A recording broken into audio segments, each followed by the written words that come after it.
Hey YouTube, what's going on? Welcome back to the channel. This is There Has to Be Something More. I'm your humble host, Scott Moore. You are in Quetzaltenango, Guatemala, aka Xela.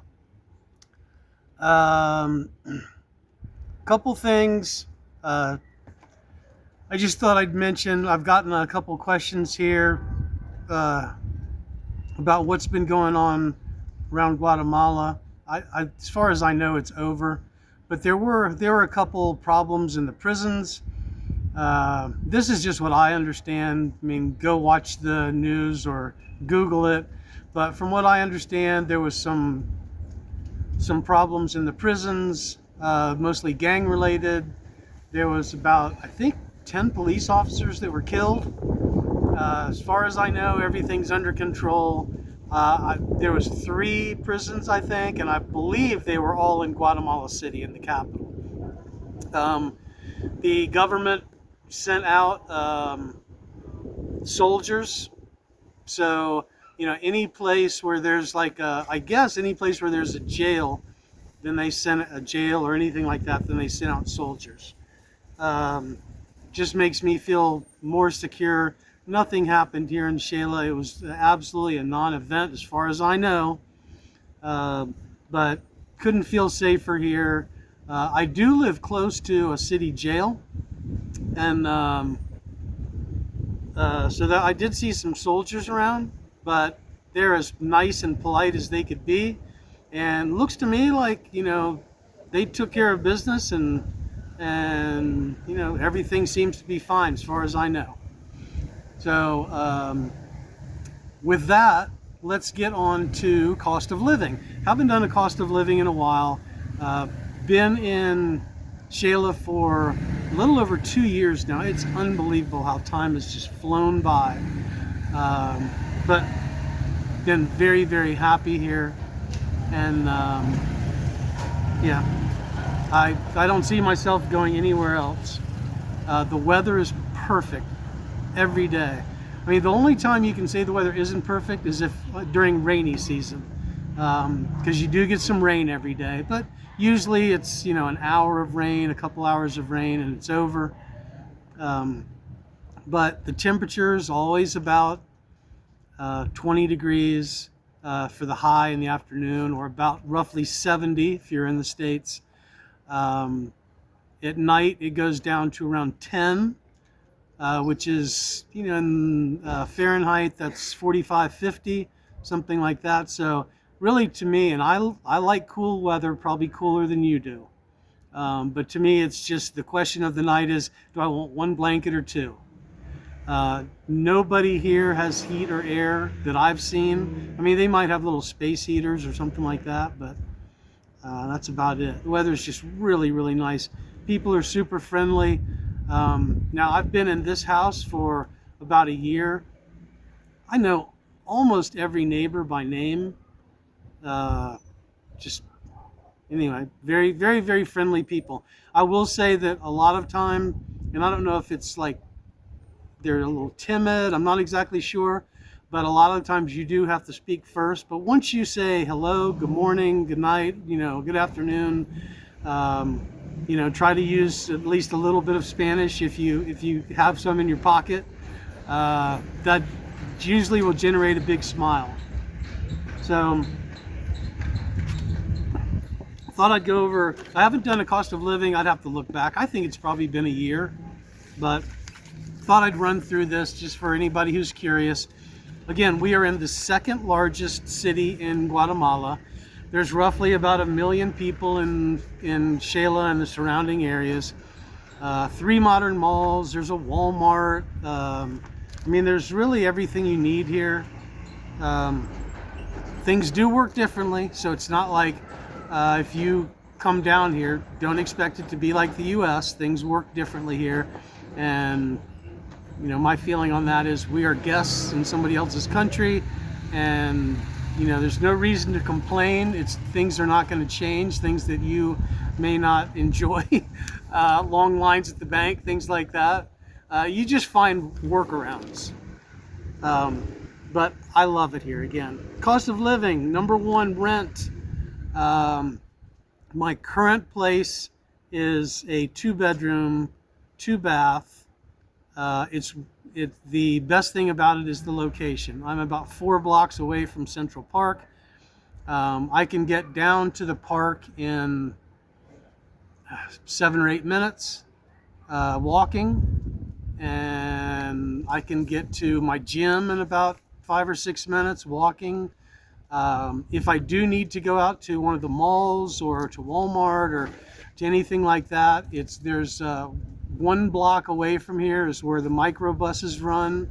So I can, walk for 3 minutes down the road and just sit there for 2 or 3 minutes, and microbus will swing by. I'll jump on, and depending on which mall I'm going to, they're all pretty much kind of on the same road. So you just get off whenever you get to the one that you want to get to. But that runs 2.5 quetzales, which is 30 cents, 35 cents, something like that. Anyway, 2-bedroom, 2-bath, perfect location right next to Central Park, at least perfect location for me. 2,900 quetzales. And let's see, I'm going to do some real quick math here. 1,000 quetzales is, roughly about 130. I think my rent here runs about 375.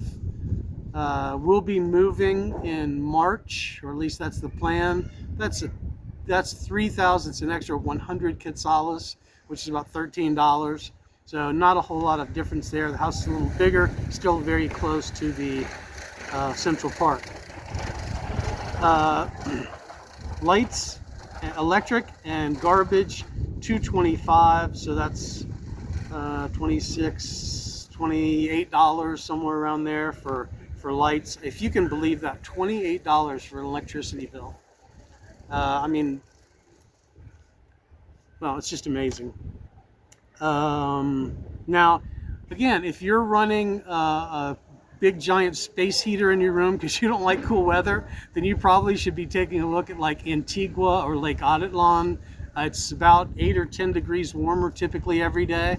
So if you don't like the cool mountain breeze, those are a couple options for you. There's way more expats, way more tourists in both of those areas.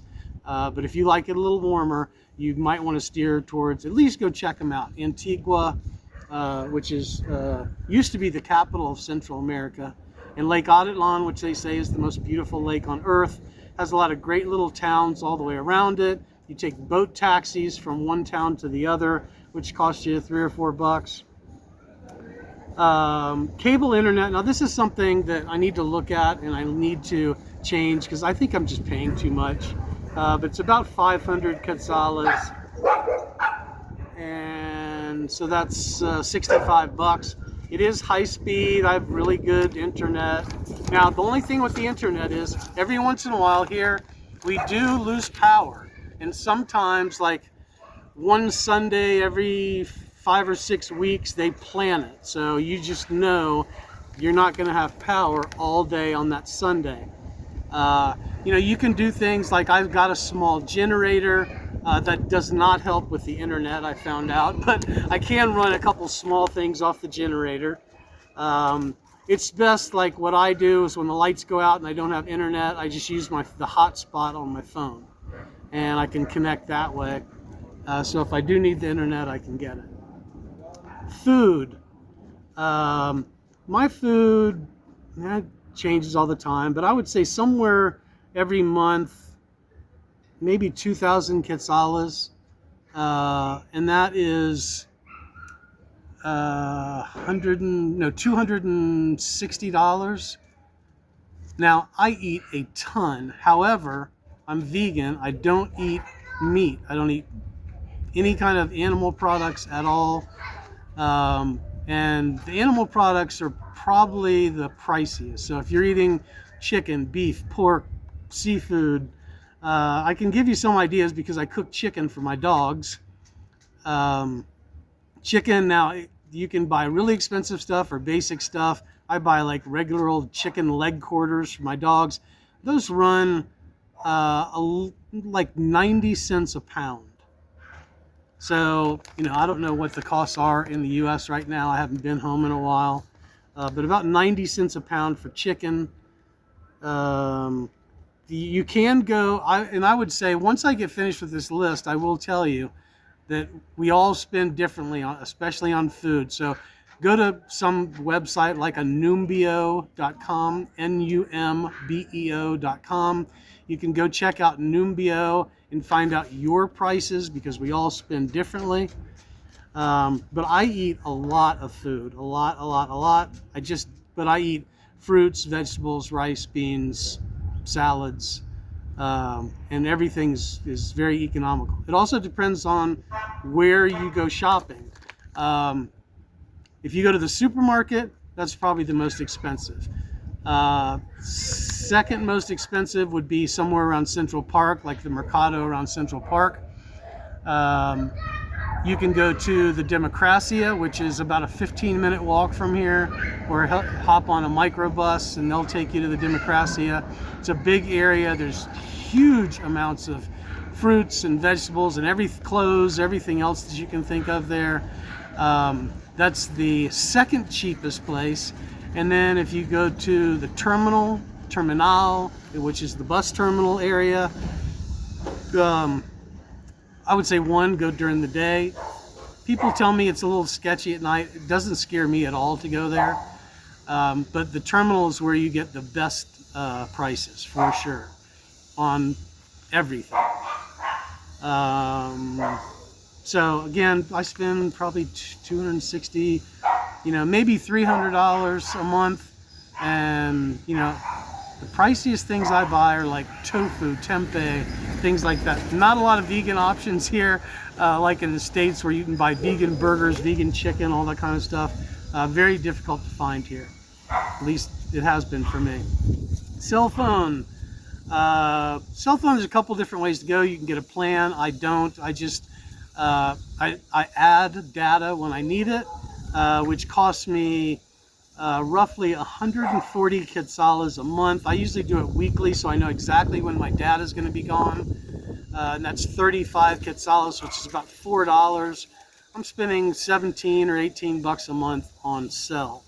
And that also gives me my hotspot, so I have internet when the power is out here. If you are coming here, and obviously you're not going to be a permanent resident or anything like that right away. So if you want to stay here longer than 6 months, you're going to have to do a border run. You're going to have to, in order to stay here legally, you as soon as you come into Guatemala, you get 90 days. You can then do an extension, which a lawyer can do for you. Costs about $100. And then after 3 more months, or 90 more days, then you do have to leave the country. You can go to the US, you can go to Mexico, which is only about 4 hours away. So I would say if you factor in about 15 bucks a month, you're not going to be spending money every month, but if you just kind of average it out, say probably $15 a month. And then I am, as I keep saying, I've been putting it off, but I do want to get permanent residency here. Now, there are some other things that I pay for that you may not. So, dogs, that includes vet stuff, that includes food every day, medicines. I only take one medicine. It's a blood thinner. So, you need to figure out what meds you're going to need, how much they're going to cost.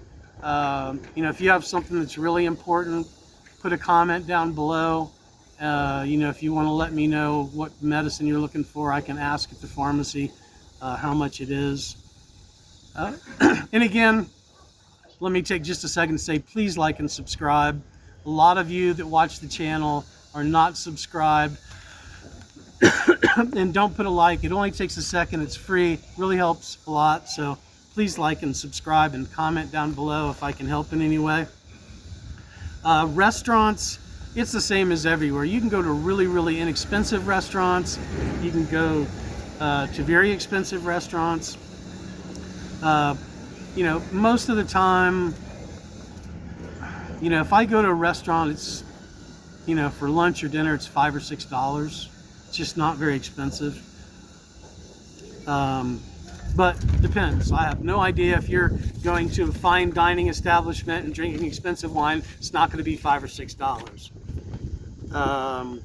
Oh, well, that brings me to alcohol. You can also get very inexpensive alcohol here. In the grocery store, a beer costs roughly $1. You can get a bottle of decent wine for $4. Somebody asked me before about cheap tequila. You can get cheap tequila here for like at a $6 or $7, $8 a bottle. But so if you're, you know, if you like an occasional adult beverage, that is not very expensive here. You can get some good stuff. I mean, I've seen in Walmart and in La Torre, they'll have stuff like Absolute vodka, Stoli's vodka. I've seen Wild Turkey 101 bourbon. So you can find a lot of the alcohols that you are used to seeing in the U.S. If you go to a bar, it's going to be hit or miss. It just kind of depends. There's really cheap ones. There's really expensive ones. But you know, the cost of living here, again, is going to be, I would say probably 25% of what you would spend in the U.S. Depends where you live. You live in the Carolinas, that's different than if you live in California or New York City. But like the last couple of places that we lived were Greenville, South Carolina, and Winston-Salem, North Carolina.